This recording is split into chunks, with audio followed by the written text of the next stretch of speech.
Good evening. President Putin has now claimed 4 more regions of Ukraine as part of Russia.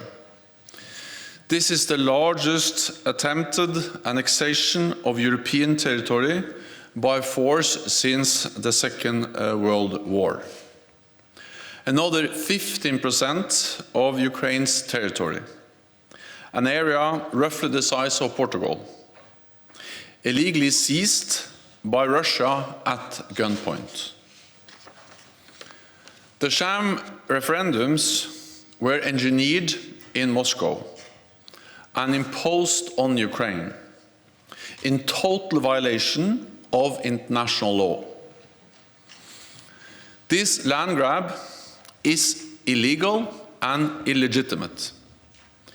NATO allies do not and will not recognize any of this territory as part of Russia. We call on all states to reject Russia's blatant attempts at territorial conquest.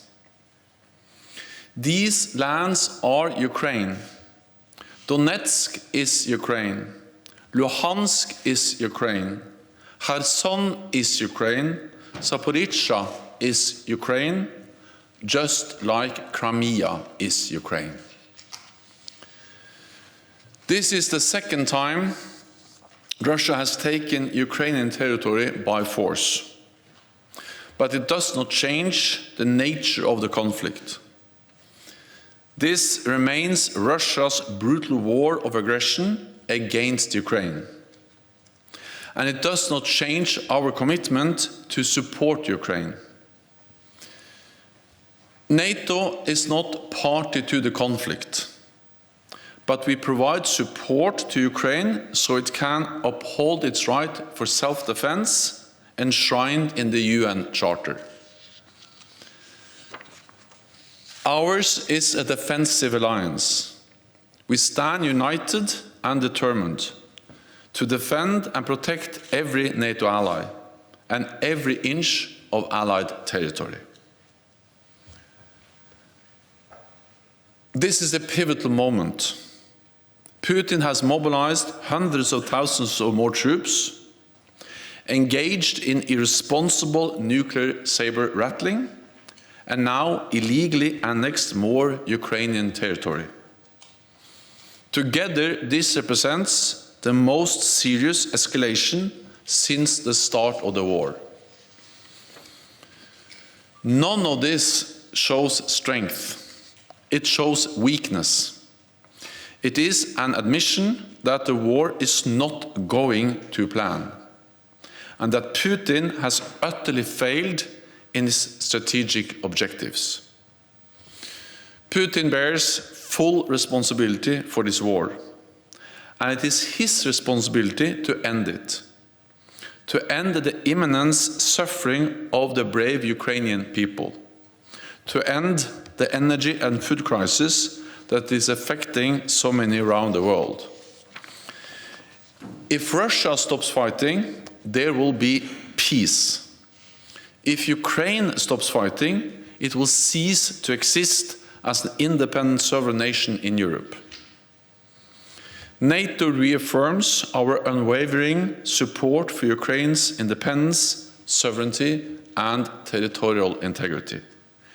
We remain resolute in providing support to Ukraine as it continues to defend itself against Russia's aggression, for as long as it takes. And with that, I'm ready to take your questions. And we'll have time for just a couple of questions. We'll start with the News Agency of Ukraine. Thank you for your call, National News Agency of Ukraine, Dmytro Shkurko. We in Ukraine have no doubt will prevail and liberate our territories. But a few hours ago, Ukrainian leadership showed us the possible way out of this bloody war and officially applied to NATO membership. My question is NATO ready to consider that kind of applications? And the second part of the question, is it possible to consider the speedy procedure for that kind of membership, like it was done for Sweden and Finland? Thank you so much. Every democracy in Europe has the right to apply for NATO membership, and NATO allies respect that right. And we have stated again and again that NATO's door remains open, and we have demonstrated that over the last years. NATO allies, when they met at the NATO summit in Madrid, stated also very clearly that we support Ukraine's right to choose its own path, to decide what kind of security arrangements it wants to be part of. Then a decision on membership, of course, has to be taken by all 30 allies, and we take these decisions by consensus.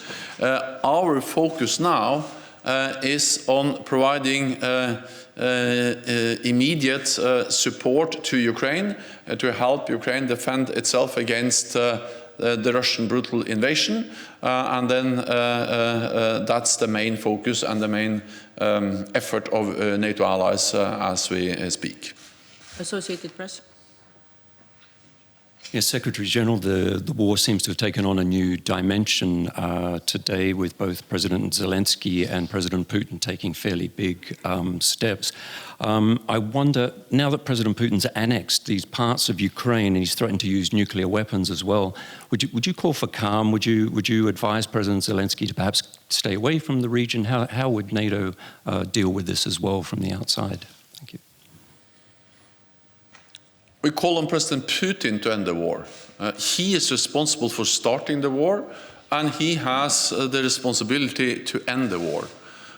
Because if Russia stops fighting, there will be peace. If Zelensky and the Ukrainians stop fighting, Ukraine will cease to exist as an independent nation. So not speaking about, in a way, two equals. We have an aggressor, Russia, and we have a country which is the victim of aggression, Ukraine. And that's also the reason why we are so clearly supporting Ukraine. The illegal annexations of Ukrainian territory doesn't change the nature of this war. It remains a war of aggression by Russia against Ukraine. And of course, what we have seen over the last weeks or days is the most serious escalation of this conflict since the invasion on the 21st of February. Because we have the combination of the mobilization in Russia combined with the reckless, dangerous nuclear rhetoric, and then today's illegal annexation or attempt to annex parts of Ukraine. Together, this is the most serious escalation of the conflict since the start. And the aim of President Putin is to deter us from supporting Ukraine. But he will not succeed in that. The message from NATO allies and from partners is that we will continue to support. The United States just announced today more support. And I spoke also with all the leaders over the last few days, and NATO leaders, and they all have the same message. We need to stand united. We need to provide support to Ukraine, because this is, of course, in the interest of Ukraine, and that we help them to defend themselves, but it's also in our interest that we ensure that President Putin doesn't win, because if he wins, the message is that authoritarian powers like Russia can use military force and then achieve their goals, and that will make the whole world more dangerous. ZDF. Thank you. Florian Neuhan, ZDF German TV. Mr. Stoltenberg, two questions, if I may. The first one, coming back to my colleague's question on the nuclear doctrine of Russia. Once again, would you encourage, if you were asked, Ukrainian army, Ukrainian military to really attack those annexed regions, and by this also maybe provoking a nuclear escalation, since many people throughout the world, and especially in Europe, fear a nuclear escalation of this war? And the second question, you just today talked to Chancellor Scholz, and I guess you also discussed the attacks on the pipelines. What could be the NATO and German response to that? Would an enhanced military presence in the Baltic Sea, for example, be a response that you consider? Thank you. Ukraine has, of course, the right to retake Ukrainian territory, which is now occupied by Russian forces. That's the reason why we support them. so they can defend themselves, but also so they can continue to liberate territory. And as I said, the illegal annexation or attempt of annexing Ukrainian territory doesn't change that. It doesn't change the nature of this conflict. Because if we accepted that the annexation by Russia and the nuclear saber-rattling actually deterred us from supporting Ukraine, then we accept nuclear blackmailing. Then we accept that by threatening of using nuclear weapons, authoritarian powers like Russia can achieve exactly what they want. To take control over a neighbor, Ukraine, and then deter us from supporting Ukraine in their absolute sovereign right to defend themselves against an aggressor, a right which is actually enshrined in the UN Charter. President Putin's nuclear rhetoric is dangerous. It is reckless. NATO is, of course, vigilant. We monitor closely what Russia does. Russia must understand that the nuclear war can never be won and must never be fought. And it will have severe consequences for Russia if they use nuclear weapons. And this has been very clearly conveyed to Russia. So we will continue to support Ukraine, and we will continue to support them in their efforts to liberate even more territory, because they have the right to do so. Then on the pipelines, yes, I spoke with Chancellor Scholz today. We addressed, of course, the sabotage against Nord Stream 1 and Nord Stream 2. This is very serious. Big explosions destroying 2 pipelines. We support also the efforts of which are ongoing efforts of investigation to reveal the facts and to determine who was behind these attacks. NATO and NATO allies are present with naval capabilities, where planes in the Baltic Sea, in the North Sea. And of course, this sends a message of allies and NATO readiness to protect and defend each other, also critical infrastructure. These allies these capabilities, these planes, these ships are also collecting information, data, which can be helpful both for the ongoing investigation, but also to monitor these critical energy infrastructures. And we are stepping up our sharing of intelligence, sharing of information. MARCOM, our maritime command in Northwood, is collecting a lot of this information, and we're also actually reviewing some of the data we have already collected over the last weeks and months, to see that when we look through those data again, whether we were able to discover something connected to the attacks on the 2 pipelines in the Baltic Sea. It also highlights the importance of the work which is ongoing in NATO to strengthen the resilience, including resilience of critical infrastructure. So a military presence to send a message of deterrence, to collect and monitor, collect data and monitor the infrastructure, and then share information and step up resilience are the most important ways NATO and NATO allies are now supporting each other to prevent anything similar to happen to any other critical energy infrastructure. Final question, Wall Street Journal.